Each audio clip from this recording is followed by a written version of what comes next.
everyone, welcome to back my channel. I hope everyone is having a wonderful day. Before starting the video, please go ahead and hit the subscribe button. At Crimson Lights, Chelsea tries to sell Summer on the idea of Sally stepping in for her, and says that after seeing the way she's been there for Adam during this Connor situation, she believes it's who she is as a person. Summer snarks that she had nowhere to go but up. She points out that she's not even in fashion anymore. Chelsea argues that she misses it and a fashion designer is who she is at heart. Summer's not keen on the idea. It's Sally. Summer appreciates Chelsea trying to find a fix, but she's going to have to think about it. Chelsea apologizes for the short notice on her leave of absence. Summer says it's not the only thing stressing her out. She's had to make a big decision and has to trust people she shouldn't have to. Summer urges Chelsea to get another drink. She has a lot to fill her in on. She tells Chelsea about Claire and how she and her Aunt Jordan were out to destroy the Newman family. The two of them poisoned, basically my whole family. If Jordan weren't dead, she'd be trying to finish the job. The Newmans have forgiven Claire and now she's supposed to watch my kid. She gets that Claire was a victim, but she can't understand how they suddenly trust her. She has to protect her son.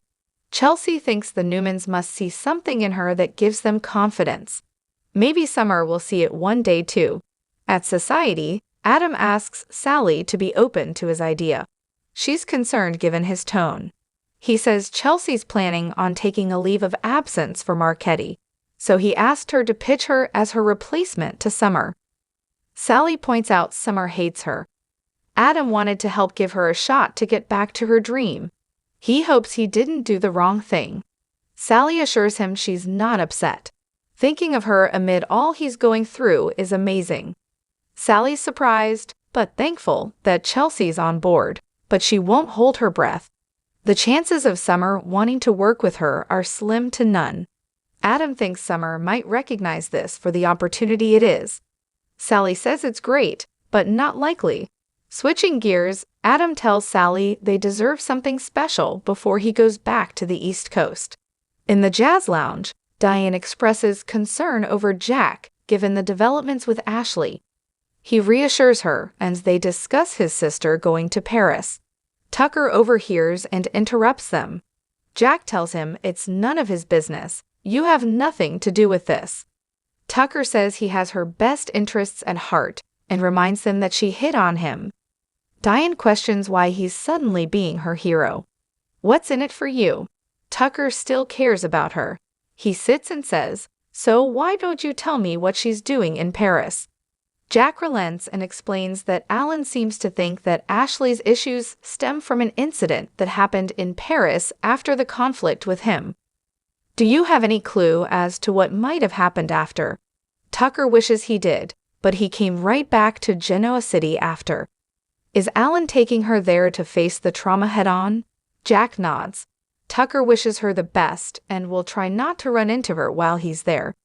Jack gawps, you're going to Paris as well? Tucker nods. Diane snaps, what is wrong with you?